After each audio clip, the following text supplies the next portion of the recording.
உங்களுக்காக தான் என்ன பேசி எவ்வளவோ சிரமம் சார். எங்க சிரமத்தை விடுது சார்.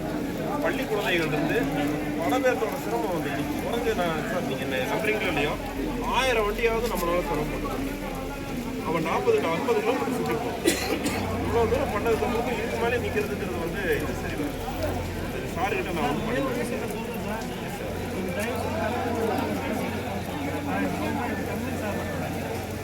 சார் சார் சொல்லி கன்வின்ஸ் ஆகலைன்னா இது வந்து நம்ம வந்து நாங்கள் இண்டிபெண்டாக சார் ஆக்சுவல் எஸ் சார்.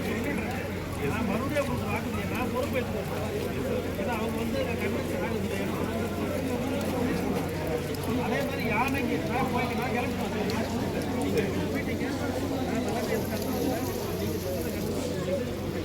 சரி அவங்கள்ட்ட நான் சொல்றேன். ஆனா தயவு செய்து நீங்க சொன்னதான் தரக்கூடாது. இல்லை சார், அது சார் நியாயமாக சொல்கிறீங்க சார். அதில் மாற்றுக்கிறது அது வந்து அவங்க ஏற்றுக்கிட்டாங்க சார். நானுமே அதில் ஒரு பங்காக தான் இருக்குது. அதில் மாற்றுக்கிறது கிடையாது. கமிட்டி தயவு செய்து போடுங்க. நீங்க சொல்லிட்டு போயிடாதீங்க. இல்லை கமிட்டி போடணும். நீங்க போடல நாளைக்கு இந்த மாதிரி போடணும்னா அது எப்படி எந்த யாருக்கு நியாயம் பண்ணி பேச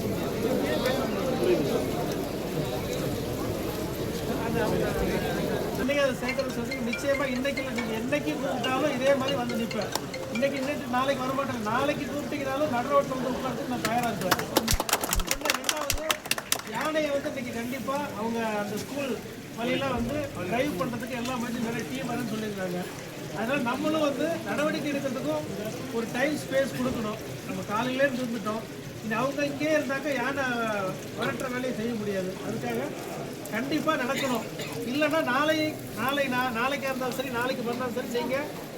இந்த இடத்துல நான் வந்து உட்கார தயாராக இருக்கிறேன். அதனால ஏறக்குறைய நம்ம ஒரு காலையில் 8 மணிலேருந்து இன்னைக்கு ஒரு 2 டைம் ஆச்சு 2:15 ஆச்சு. ஏறக்குறைய ரொம்ப நேரம் நம்ம இருந்துட்டோம். எல்லாம் பிளாக் பண்ணிட்டு அரசாங்கத்துக்கு நம்மளுடைய விஷயம் தெரிவிச்சிட்டோம்.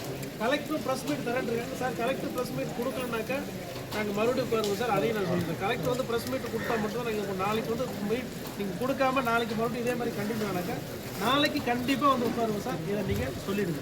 முடிஞ்ச வருஷம் அதுக்கு அன்றாட வருஷம் அதே மாதிரி